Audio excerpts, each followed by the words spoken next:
Hi, Jet here, welcome to my shop. I'm going to share with you something that we've been working on for a while. Two Rek-O-Kut lathes restored by me. The original Challenger with M-12 overhead and M-5 overhead only, with no cabinet. So I've designed the cabinet and custom mainboard and a custom 14H platter to it. These two feature most, if not all, of the modifications I've invented to make the Rek-O-Kut lathes more handy for a modern record cutter.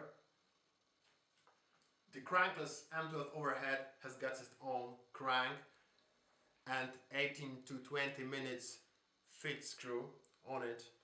It also has the modified aesthetic flat riding head.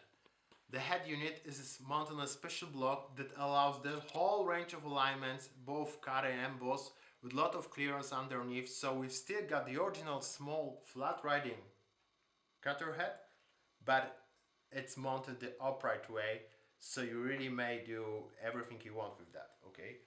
We've got a dashboard mode, same as on the other videos I've presented already. The mesh dashboard is fully adjustable. If you ever want to go to a heavier head or stereo head, you still may extend the back of it, the counterweights, to add more counterweights, and you still may have the back dashboard being able to counterweight any weight you've got on the front.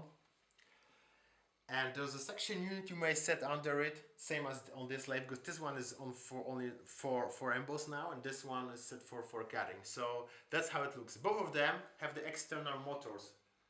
None of the inside motors are needed anymore, because as you see, I don't know if the camera is gonna focus on it, both of the motors are here, and you may find the infos about them elsewhere, okay?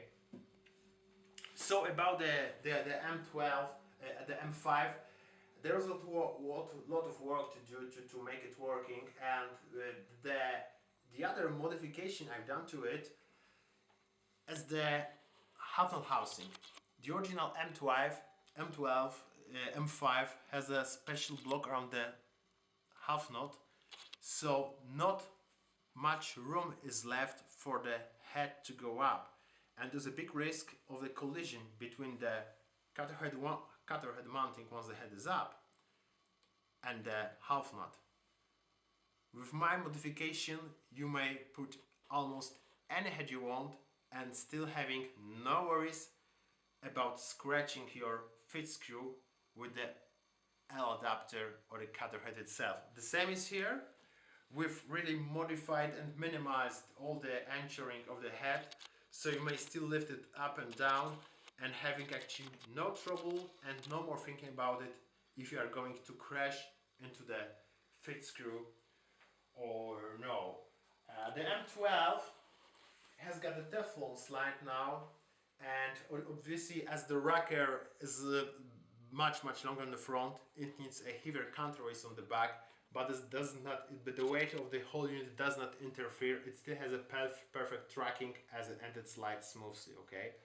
So that's how it looks. And if I could have a bit look of the section, it still got an adjustable suction unit. So this one, as I said, is set up for cutting, and you may lead out the tubes for any vacuum machine you want. So now maybe let me speak about how to set up the Rek-O-Kut properly. There's a piece on the M12 and M12s, and there's a piece on the M5 that a lot of us forget about. This is the ball joint on the main mounting foot. The ball joint on this one is hidden here inside the block, and in the M12, M5 is the same, but just here in this tube. So once you prepare your lathe for cutting, you have to remember that the foot must be perfectly centered. The foot must sit totally in the very middle of the turntable spindle.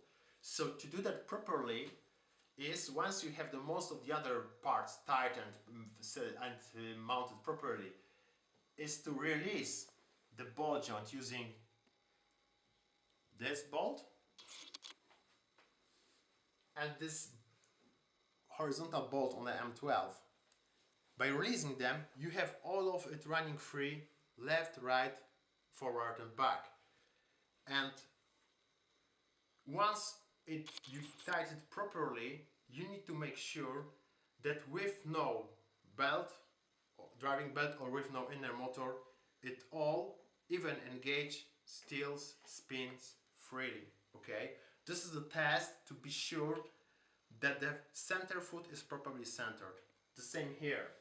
Okay, you see we've got the overhead engage, but the platter still spins freely. So it's going to take a while to get some like a feeling to know if your ball joint had been tightened properly for the proper smooth play of the platter. The other modification I've done to the M12 M5 overhead is a special rubber isolation between the platter and the center foot. So it allows for absolutely noiseless anchoring of the foot. Okay, but it's just like a more advanced feature that we actually don't have to speak about now. So that's mainly most of the things that I wanted to share, and all of the mods are available, and if you need any assistance in setting up your cutting lathe, or you have any doubts about how your M12 or M5 overheads work, just contact me. So have a nice day and jet.